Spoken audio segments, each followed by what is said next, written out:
asalaamaaleykum wa rahmatulah Bada Ndiaye la secrétaire général JPS donc ñi ngi nuyu population Touba yëpp di am mbégte ak kontaante di leen woo ci bés bi nga xamante ne ni moom la ñu war a amal le dimanche di journée nationale de l'arbre donc ñëpp xam nañ ne chaque premier dimanche du mois d'août dañuy amal journée nationale de l'arbre ren nag li ci bees président de la République war a ñëw fii ci Touba pour présider bés boobu donc ñuy woo population Touba yëpp ak département bi yëpp ñu ñëw def mobilisation bu am solo comme niñ ko defee woon ci élection bi ba jox ko résultat 95%. donc ñi ngi wax population Touba yëpp góor jigéen mag ndaw ñu xam ne yaakaar jooju ñu amoon ci président de la République Bassirou Diomaye Diakhar Faye ba weeru koor ñu génn massivement ci naaj bu tàng jër toog votel ko ñu xam ne xam na importance bi ko population Touba joxoon ba tax na Touba mooy dëkk bi mu njëkk a dem ginnaaw bi mu nekkee président de la République ñëw fi ziyaare si Cheikh Mountakha Touba tamit mooy dëkk bi mu njëkk a demaat di fa def activité publique donc kon loolu cër la boo xamante ne da ko delluwaat waa Touba kon waa Touba yëpp war nañu mën a génn sargal le président de la République ñu ci woo ñëpp góor jigéen mag ndaw bàyyiwuñ kenn rawatina nag waa JPS muy jeunesse patriotique bi nekk fii ci département bu Mbacké mais plus particulièrement JPS Touba ndax gis nañ seen taxawaay ci activités yi nga xamante ni président de la République lancé na ko mu bokk ci la journée nationale de reboisement de nettoiement. Première journée bi gis nañ liggéey bi ci JPS def mais gis nañ liggéey bi ci Pastef Touba yëpp def muy Mojib muy Magi Pastef muy ñëpp donc deuxième journée bi ñu feddliwaat ko def ci lu am solo donc ñi ngi leen di woowaat ñu gën a wanewaat seen taxawaay niñ ko yàgg a defee ci vacances agricoles niñ ko yàgg a defee ci don de sang niñ ko yàgg a defee ci bale niñ ko yàgg a defee ci dugg curé caniveau yi donc ñoo xam ne journée de reboisement bi kenn waru ci jiitu waa JPS donc ñu ngi ci woo jeunesse patriotique yëpp di ci woo sympathisants yëpp ñu génn ñëw ànd ak ñun liggéey bi defe ko nañ ko daan defee ndax xam nañ ne waa JPS lu ñu dugg loola dina sotti incha allah rabbi te am nañ ci yaakaar donc ñu ngi ciy woo ñëpp ñu génn massivement président de la République 10 heures buy ñëw war na fekk waa JPS yëpp génn teeru ko ànd ak moom mu def première activité bi mais président bu demee tamit ñun war nañ faa des àggale liggéey bi war a tamit fexe ba Touba axe yi fu nekk yëpp muy les grandes artères ñu fexe ba reboiser ko ak penc yi fi nekk yëpp loolu liggéeyu JPS la ndax xam nañ ne ñoom ñoo gën a féete ndaw ñoo gën a am énergie liggéey bu war nañ ko mën a def donc ñi ngi ci woo waa JPS yëpp ñu ngi sant ñëpp di gërëm ñëpp asalaamaaleykum wa rahmatullah. salaamaaleykum wa rahmatullahi wa barakaatu. maa ngi nuyu sama mbokk yi naataango yi ma fi fekk ñu toog di nuyu sama mbokki jigéen ñi di rafetlu jataay bi am na solo macha allah di wax ci li nga xam ni moom lañ dëgmal muy la 3 bi président war a ñëw Touba ñu taxaw ci njëmbatum garab moo xam ne lu am solo la ñu jëkkee ko ci département Touba kon sama mbokki jigéen ñi yéen ñëpp maa ngi leen ciy woo li ko dalee waa JPS waa Mujib Magi Pastef ñëpp ñoo ngi leen ciy woo li ci gën a am solo nag mooy jigéenu Mujib ñii nga xam ni ñoom laa bokkal liggéey bi li ko tàmbalee ci honorable député Mame Fatma ba ci Ami Kunta ñoom ñëpp ñoo ngi leen di woo 8 heures jigéen ju ci nekk 8 heures na nga génn sa kër ànd ak ña nga mën a àndal sa mbooloo muy responsable sellir bu ne nga ñëw léegi taxawu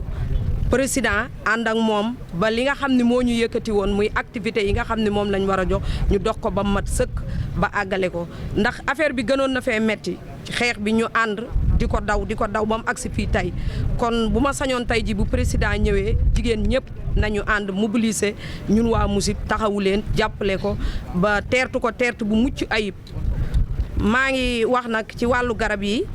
jigéen ñi nee nañ soxla nañ kenn ku ci nekk ñu mën leen a baaxee ci garab yi loo xam ne ku ne mën nga koo jëmbat ci sa gox ndax responsable sellir lañ te kenn ku ci nekk booy ñëw da ngay ànd ak sa mbooloo te bu ñu sañoon kenn ku ci nekk bu jëmbat garab yi jàllee bu doon ay quelque garab nga mën koo am dem jëmbat ko sa koñ mu jëmmal la fa kon maa ngi nuyu ñëpp di gërëm ñëpp.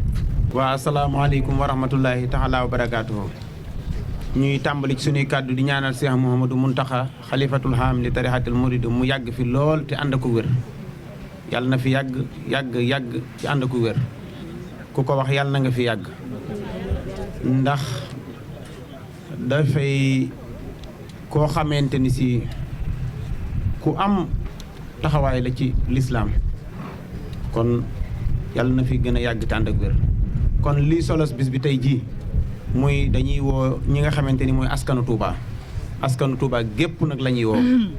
ci lii nga xamante ni muy gan gi nga xamante ni ganuk maanaam Touba la waaye ganuk Serigne Mountakha xalifa général de Mouride la muy gan gu sell goo xamante ni si yéeneem ak taxawaayam ci réew mi mu xam li nga xamante ni si moom la ndaw ñi doon xeex ba indi ko fii mu nekk mu am initiative boo xamante ni mi ngi ko bëgg dina ko tàmbalee Touba kon loolu lu yaakaaru la kon Touba am ngeen gan te nit bu amee gan da nga la ca war lépp muy teral ikrama day fi hinda man si lii nit da nga koy teral gan ci li nga xamante ni si gën gaa rafetal teraanga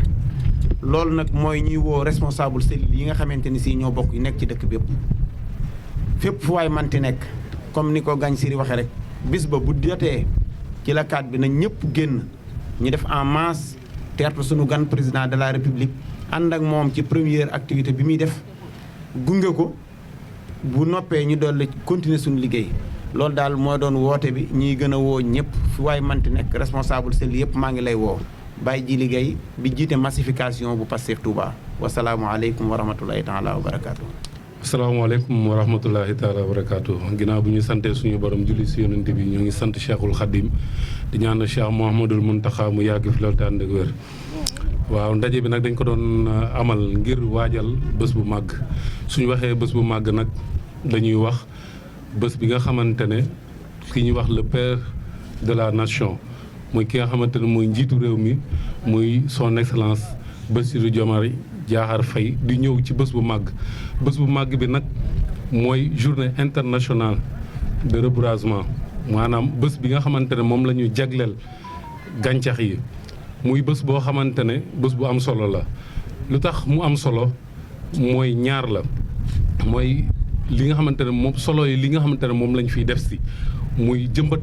ay garab nag dafa am solo si doomu aadama loo xamante ne mënuñu fee suñ ko doon lim duñ fi jógee kon garab dafa am solo ci doomu aadama beneen bi ci des muy appel boo xamante ne dama koy woo waa dëkk bi di Touba ngir ñu génn massivement du ma wax sax maanaam du ma wax sax ne ñëw teeru seen gan waaye dañuy ñëw dimbale si bokk ak le président de la république si li nga xamante moom la fiy def si muy jëmbat garab ndax dëkk bi dëkk Serigne Touba la titre foncier la waaye ñëw fi ngir ne dëkk Serigne Touba la ñëw fi rek ngir ne daf koo neex rek mu ñëw fi waaye nag dëkk bi dafa toll foo xamante ne ci réew mi mënut a ñàkk mu ñëw fi ndax suñu nee dëkk bi moom mooy dëkk bu gën a peuplé ci Sénégal kon yell na lu mel nii suñ koy def mu ñëw fi suñ nee dëkk bi li fi am ci ay jëmbat ci ay garab amul fenn ci Sénégal kon yell na mu ñëw fi dëkk bi suñu waxee ne wàllu jëmbat garab ak wàllu setal fii la fekk baax kon yell na mu fiy ñëw kon maa ngi woowaat ñëpp waa Touba yëpp maa ngi leen di woo ñu xam ne maanaam ñun sëñ Touba dañoo jóge woon suñuy dëkk yi maam ñëw fii Touba dëkk si fi ak moom kon képp koo xamante ne ñëw na fi pour di ñu defaral dëkk bi ñun ñoo war a njëkk a jóg woote bi nag amul xàjj ak seen ci parti amul xàjj ak seen ci association amul xàjj ak seen ci kër sëriñ si ñëpp la ñuy woo ndax li ñuy def sëñ Touba lañ koy defal ndax dëkk bi dëkk sëñ Touba la ñoo ngi leen di jégalu jërë ngeen jëf. C'est bon. Babacar Sara, chargé de communication Pastef Touba. Donc pour la version française, donc comme nous le savons tous, l'État du Sénégal, dans son agenda, chaque année organise une journée dédiée à l'arbre. Donc pour cette année, le président de la République a porté son choix sur Touba pour faire le lancement de cette journée de reboisement. Maintenant, ce choix-là s'explique par le fait que l'État va accompagner et épauler Touba Ca Kanam dans son projet de reboisement de 28 000 arbres. Donc le message est très simple. Le message que nous lançons aux populations de Touba, c'est d'abord de réserver au président de la République un accueil chaleureux, un accueil dans la discipline et dans le respect de la sacralité de la ville sainte de Touba.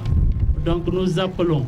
la coalition Diomaye, les militants et les sympathisants de la coalition Diomaye en général, et les militants et sympathisants de Pastef Touba en particulier, à s'investir activement pour la réussite de cette journée-là. Comment? En accueillant le président dans la discipline et en participant aussi au reboisement. Donc le challenge est simple. Chaque militant, chaque sympathisant doit s'efforcer à planter son arbre. Il s'agit de 80 000 arbres à planter. Donc tout le monde doit mettre la main à la pâte pour la réussite de cet événement-là, pour résumer. Maintenant, pour année bi, le président Bassirou Diomaye dafa décidé ne Touba lay lancer journée boobu. te loolu loxo Cheikh Thioro daf cee dugg bu baax a baax ñuy profité ci occasion pour féliciter ko parce que moom moo gis ne waa Touba Ca Kanam dañuy def projet de reboisement mu yeggee ko premier ministre yeggee ko ministre de l'environnement état bi décidé na kon Touba lañ koy lancé donc jar na loolu ñu félicité ci Serigne Cheikh Thioro Mbacké bu baax a baax a baax. léegi nag journée boobu le président dimanche la fi ñëw à partir de 10 heures militants yi ak sympathisants coalition Diomaye bi yëpp ñu leen di woo ci ñu accueillir le président ci yar ak teggin bu ñu paree bu genn ñibbi nañu jàpp ci reboisement bi parce que Touba Ca Kanam 28 000 arbres la bëggoon jëmbat état du Sénégal jàppale ko ne ko dañ ko yóbbu ba 80 000 garab donc ñun dañ cee war a dugal suñu loxo fii militants yi fi toog yëpp ak sympathisants yi ku nekk war ngaa fexe ba bu bis baa nga ne garab gii man maa ko jëmbat donc loolu la ñuy woo ci population bi ñu ngi leen di sant di leen gërëm bu baax.